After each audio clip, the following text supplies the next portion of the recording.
자, 여러 가지 얘기들이 있습니다. 지금 하도 대통령실 얘기할 게 많은데 하나하나씩 좀 짚어보도록 할게요. 먼저 박영선 총리실에 관련한 대통령실의 입장이 두 번이 엇갈리고 있습니다. 뭐 베드로야 뭐야. 처음에는 박영선이 언급됐다라고 얘기를 했는데 대통령실 다른 데서 2층에서 사실무근이다 라고 했다가 5층에서 아닌데 맞는데 이렇게 되면서 박영선이 나 이번 주말에 들어가 이런 식으로 얘기가 나오면서 2층이 완전히 바보가 되는 상황이 생기고 있습니다. 조선일보 사설 한번 볼게요. 네, 박영선 총리설, 양정철 비서실장설이 나오자 대통령실은 대변인 명의로 검토된 바 없다고 공지했는데요. 그런데 얼마 지나지 않아서 또 다른 대통령실 관계자 또 다른 말로 대통령실.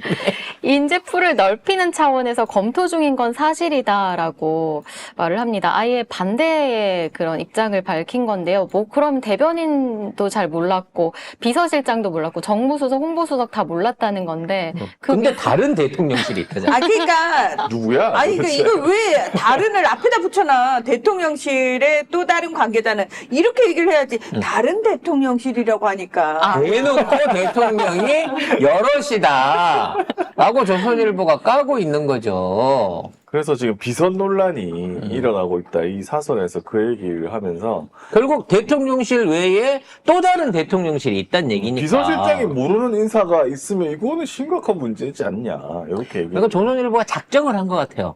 한동훈으로 바꿔치게 하려고. 이렇게 되면 윤석열 입장에서 지금이라도 조선일보를 압수수색 해야 됩니다. 네. 저는 오래전부터 조선일보와 지금 대통령실, 그러니까 지금 윤석열 정권이 틀어진 원인에 대해서 여러분한테 얘기를 해드렸어요. 기억이 안 나십니까? 양평고속도로 때 제가 얘기를 해드렸습니다. 양평고속도로 변경안에 대해서 제일 심하게 물어뜯은 게 사실은 조선일보예요. 그래서 그때 제가 무슨 의혹을 말씀드렸어요. 구도로 계획이 있는데 조선일보가 땅을 샀다. 처음에 그렇지. 처음 쪽. 처음 쪽 지역에다가 조선일보가 땅을 졸라 많이 사놨는데 건의가 나중에 일방적으로 바꿨기 때문에 이게 굉장히 큰 문제가 된 것 같다라는 의혹을 그 당시 제가 얘기를 했는데 저는 이게 맞다고 생각이 됩니다. 네. 그거 아니고서는 그러면 조선일보는 다시 원래대로. 원한 대로 가야 되는 원한 거죠. 대로 돌려놓을 때까지 계속 물어뜯겠네? 물론 당연히 또 그렇기도 하겠고요. 어차피 이제 한번 씹어봤더니, 요게 씹혀. 말랑말랑해. 이게, 원래 이게 정권 초기잖아. 절반도 안 지난 상황에서 이러고 나오면, 그때 압수수색 한다고 하긴 했습니다만, 어찌 됐거나 뭔가 저쪽에서 강하게 반발이 나오거나 덤빌 줄 알았는데, 조선일보도 가진 캐비넷이 많거든. 그러다 보니까 말빨이 맥히는 거예요. 그래서 이번 총선 때 어차피 총선도 망가졌고, 윤석열 앞세워갖고는 현재 기득권 유지도 어려울 것 같고 하니, 이 기회에 말 잘 듣는 한동훈을 내세워갖고 윤석열 집단을 수리해버리자라고 작정을 한 것 같아요, 조선일보는 지금. 그래서 조선일보가 그 얘기만 하는 게 아니라 저번에 그 총선 참패에 관련해서 죄송이라는 발언을 안 했는데 몇 시간 뒤 참모가 비공개에서 죄송하다는 말을 했다고 전했다. 죄송하다는 당연한 한마디조차 넣지 않은 국무회의 모두 발언을 작성한 사람은 누구인가?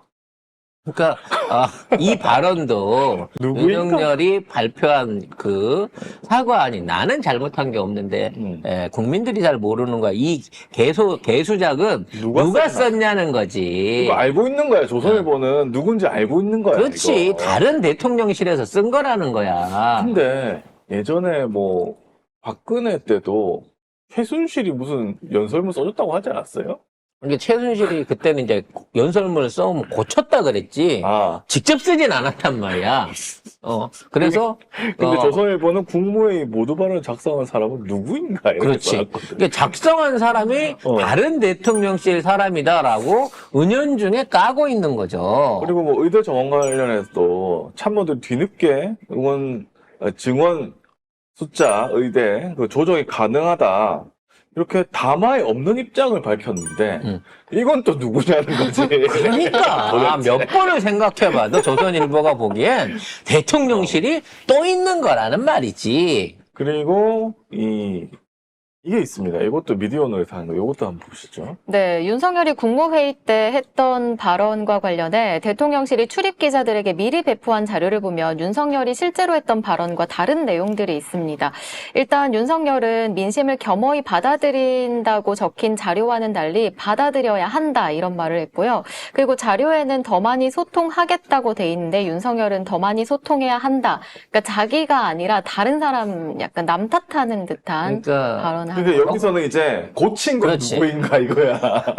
이게 윤석열이 그냥 지 머릿속에서 고친 게 아니고 그렇게 고치도록 말한 사람, 없었던 마약 얘기까지 꺼내가지고 그러니까. 국민들을 분노하게끔 사전에 이거를 원래 있는 연설문을 고친 사람은 또 누군가 이런 식으로 물어보고 있거든요. 문제는 다시 한번 얘기하지만 비공개 사과가 있었느냐 없었느냐에 대해서는 지금까지 아무도 증명하지를 못했다는 거예요. 이게 비공개, 그래서 지금 조국 대표 같은 경우에는 속기록 공개. 속기록 까라라고 얘기를 하고 있거든요. 근데 속기록만 까서는 몰라요. 그래서 속기록 고쳤으면 어떻게 알아? 그러니까 거기에 참석했던 배석자들한테 직접 물어봐야 돼요. 비공개 사과를 들었니? 어떻게 비공개 사과를 하디? 라고 참석자들은 따로따로 물어봐야 돼. 한 사람 한 사람 다 다른 방에 넣어놓고. 그렇지. 동시에 입 못 아니 맞추게. 같이 적어봐 이렇게 해가지고 자 그런 들어봐. 대로 적어봐. 라고 하는 거지. 자, 첫 키스를 한 장소는? 그런 거지 그런 거. 그렇지. 아이고. 그랬을 때는 아직 키스를 못 해봤어요가 정답인 거예요. 그런 것처럼 애초에 씨도 안 막히게 가야 되는 상황이라는 거죠. 그러니까 참석자들한테 그걸 물어보든가 아니면 이 얘기를 발표한 다른 대통령실의 핵심 관계자한테 너 이거 확실히 들어? 네가 알고 있는 거야? 그 말 맞는 거야? 라고 물어보면서 거짓말 탐지기 검사를 해야 돼요. 이 새끼가 거짓말로 비공개를 했다고 하든지 아니면 비공개 사과를 했다고 주장하는 네 말이 거짓말인지 참말인지 거짓말 조사기로 탐지기로 조사를 해봐야 됩니다. 제일 간단한 문제는 윤석열이 나와갖고 맞아 내가 비공개 사과했어 내가 사과했다니까 라고 해주면 한 방에 끝나거든요. 절대 그럴 리가 없죠. 당연하지. 속기록도 그리고 공개 못 하겠지. 이런 상황이 벌어지고 있는 것도 윤석열은 모르고 있을 가능성이 커요. 이걸 누가 고쳤어? 이런 거 아니야? 뭘 고쳤다는 거야? 원래 원문이 따로 있었던 거야? 나는 이게 원문인 줄 알았지? 기자들한테 간 게 내가 읽은 거랑 달라? 이러겠지. 그리고 내가 비공개로 사과를 했어? 진짜? 중요한 건 본인이 신문을 보지 않고 언론을 보지 않는 이상, 본인이 새벽 5시에 일어나서 신문을 보신다고 하니까 알겠네요. 예, 지금 이런 상황 벌어졌는데, 그건 이제 본인의 희망사항일 뿐이고, 윤석열의 실제는 이런 거 상황이 벌어진지조차 모른다. 뿐만 아니라, 뭐가 문제가 되고 왜 문제가 되는지조차 생각하지 못한다. 윤석열이 그 방명록을 쓸 때도 보고 쓰잖아요. 메모를 보고 쓰잖아요. 한 문장도 안 되는 안 걸. 되죠. 그리고 되잖아요. 외국에서 연설할 때 프롬프트에 있는 초안이 한번 공개된 적이 있는데 거기 보면 문자와 문자 사이, 간격, 호흡 이런 것까지 전부 일일이 다 각주 표시를 해갖고 그걸 보고 읽어요.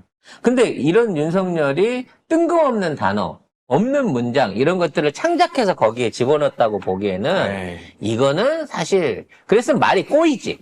그렇지. 예, 윤석열 말이 꼬여갖고 진짜 새 날라가는 소리를 했는데 이거는 누군가 원안을 갖다가 다시 편집을 해준 거예요. 그 편집한 사람이 비선 실세일 가능성이 매우 높다는 거죠. 결국 비선이 있다는 소리예요, 지금. 조선일보 말대로 하면, 이거 누가 썼냐? 이거는 비선이 있다는 소리잖아. 그래서 결국. 비선이 있다는 얘기는 이미 이 정권 자체가 탄핵받아야 될 대상이다. 그러니까 제2의 박근혜라고 말하고 있는 거야, 조선일보는. 국정농단이 이루어지고 있다는 거를 조선은 알고 있다는 거 아니야? 그렇지.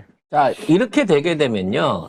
조선일보가 다음 주나 다다음 주쯤에 또다시 윤석열 지지도 평가를 할 겁니다. 그럼 조선일보가.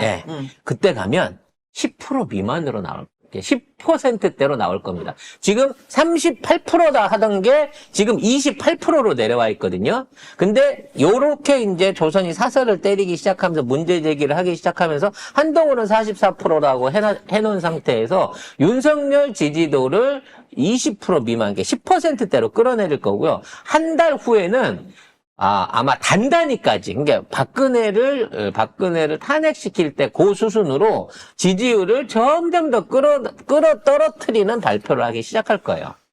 근데 이게 처음부터 이랬나? 공식 조직을 모르게 이렇게 돌아가는 게, 처음부터 그랬다고 봐야지. 그죠? 예. 그래서 지금 총선 전에는 모든 게 일사불란했어요. 김건희 이하 대통령실이 일사불란했는데 한동훈이 들어오게 되면서 뭔가 이제 그 라인이 하나 더 들어오면서 이게 꼬인 거야. 결제를 해야 되는데 그동안은 쭉 5층의 결제만 받으면 2층은 결제할 필요도 없었거든. 근데 지금은 한동훈이라고 하는 또 하나의 어떤 변수가 생기기 시작하면서부터 그쪽에도 어떤 형태로든지 얘기를 듣고 또 거기에 보고를 해야 되는 관계가 생기면서 이 지금은 사실은 이제 세 개의 대통령실 안에 있는 스피커들이 세계의 대통령. 다 따로 놀고 있는 거예요, 지금.